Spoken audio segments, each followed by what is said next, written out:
साथियों नमस्कार। आप देख रहे हैं बोल टॉक और मैं हूं संतोष पांडे। उत्तर प्रदेश पंचायत चुनाव को लेकर के जिस तरीके से मैंने काम करना शुरू किया, अब हलचल होनी शुरू हो गई है। तमाम यूट्यूबर्स अब इस पर वीडियो बना रहे हैं और कई जगह खबरें भी छपने लगी हैं। लोगों में जागरूकता आई है, लोगों के मन में एक सवाल आया है। सरकार भी अब हलचल करने लगी है, कोर्ट ने तलब कर दिया।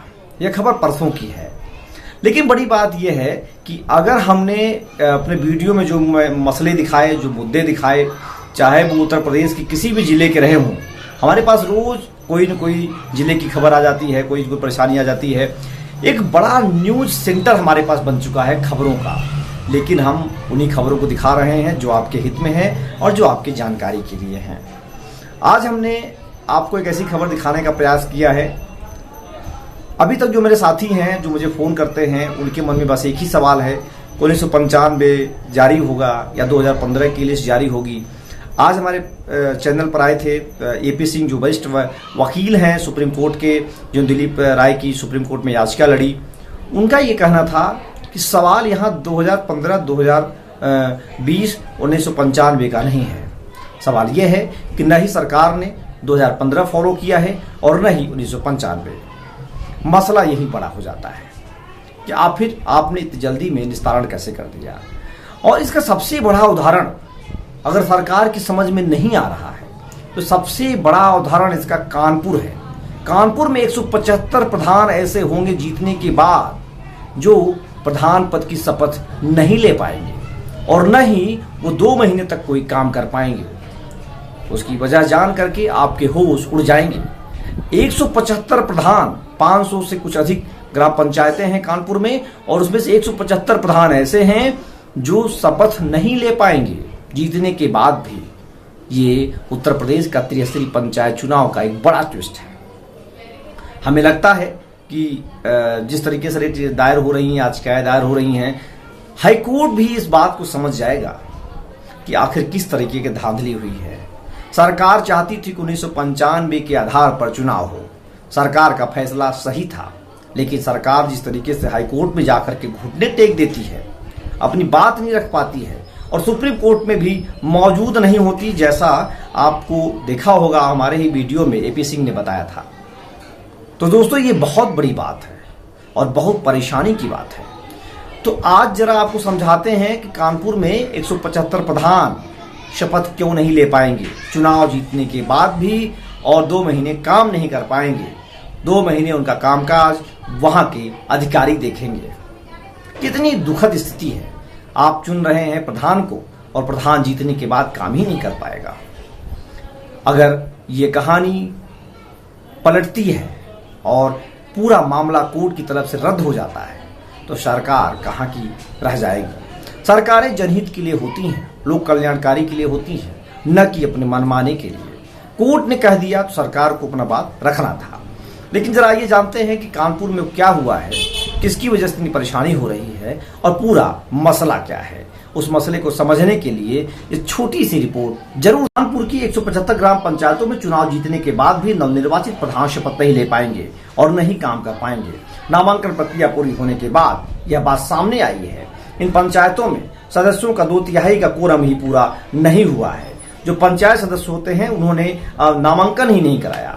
इन हालात में प्रशासक ही ग्राम की जिम्मेदारी संभालेंगे। अधिकारियों का कहना है 2 माह बाद फिर से ग्राम पंचायतों के लिए चुनाव करा करके कोरम पूरा कराया जाएगा। जिले की 590 ग्राम पंचायतों में सदस्य के 7,446 पद हैं। इनमें से महज 5,045 पदों के लिए ही नामांकन हुए हैं। इसके चलते 175 ग्राम पंचायतों में 2/3 सदस्यों का कोरम भी पूरा नहीं हो सका है। कोरम पूरा हुए बगैर प्रधान विकास कार्य नहीं करा सकते।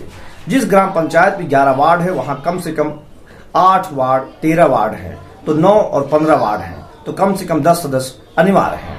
इस बार 2401 पदों पर नामांकन नहीं हुआ है। इतनी बड़ी संख्या में सदस्यों का चुनाव न हो पाना प्रधानों के लिए मुसीबत बन जाएगा। हर ग्राम पंचायत में 6 समितियां होती हैं। प्रत्येक समिति में 1-1 ग्राम पंचायत सदस्य शामिल होते हैं। इनकी सहमति और हस्ताक्षर के साथ ही साथ विकास की रूपरेखा तैयार की जाती है। जिला पंचायत अधिकारी कमल किशोर का कहना है जिन ग्राम पंचायतों में सदस्यों की संख्या कम है वहां 2 माह बाद फिर से चुनाव कराया जाएगा। सदस्यों का कोरम पूरा होने के बाद ही फिर से काम होगा और उसके बाद 175 ग्राम प्रधान सदस्य शपथ ले पाएंगे, विकास का कार्य करा सकेंगे। ये हालत है उत्तर प्रदेश की, जिसे कहा जा रहा है सबसे मजबूत सरकार है योगी सरकार, जहां पर नामांकन ही पंचायत सदस्य भरना नहीं चाहते हैं। क्या फिर 2 महीने बाद वो भरेंगे? ये संभव है? ये संभव ही नहीं है, क्योंकि लोगों के मन में नाराजगी है और लोगों के मन में गुस्सा है। सरकार की मनमानी से लोग परेशान हैं और सरकार ने मनमानी इस पे ज्यादा कर दी जब 2 बार आरक्षण लिस्ट जारी होती है। आप समझ सकते हैं कि 2400 से अधिक सदस्यों ने नामांकन ही नहीं किया है। ये कितनी बड़ी खबर है। आप बताएं, जिस चुनाव का जश्न आप मना रहे हैं उसी चुनाव के लिए कानपुर जैसे जिले में 2400 से अधिक सदस्यों ने नामांकन नहीं किया। अधिकारियों का दावा है कि फिर से चुनाव कराएंगे। आप क्या चुनाव कराते रह जाएंगे? चुनाव के लिए ही सिस्टम बना हुआ है और जनता क्या करेगी? जिस जनता को भरोसा है चुनाव पर। दोस्तों, हमारा उत्साह बढ़ाने के लिए हमारा सहयोग करें आप। मैंने एक नंबर दिया है, पेटीएम, गूगल पे, फोन पे, वो पैसा मेरे पास आता है और उससे चीजें आगे बढ़ती हैं। तो लगातार हमारा प्रयास है कि आपको बेहतर कंटेंट दिखाया जाए, क्योंकि 1995 की बात कोई 10 दिन पहले करता भी नहीं था। लेकिन जब हमने काम शुरू किया, आज एक बड़ी चैन है, एक बड़ी लंबी कतार है और तमाम लोग इस पर चर्चा कर रहे हैं। मेरे पास खूब फोन आते हैं, लोग बताते हैं कि अभी तक 1995 पर कोई चर्चा ही नहीं हो रही थी, अब तो मामला कोर्ट तक पहुंच गया है। तो हमें उम्मीद है कि लड़ाई हम जीतेंगे। लड़ाई वो जीतेंगे जो लड़ रहे हैं, लड़ाई उनकी जीती जाएगी जो लड़ना चाहते हैं। आप लगातार पोल टॉक देखते रहिए दोस्तों। आपके लिए हम हमेशा ऐसे बेहतरीन कंटेंट लेके आएंगे, दिखाएंगे। हम पत्रकार हैं, हमारा काम है समाचार, न्यूज आपको दिखाना और चीजों को समझाना। बाकी काम आप करेंगे, आपके वकील करेंगे, कोर्ट करेगा। तब तक ले धन्यवाद। जय हिंद, जय भारत।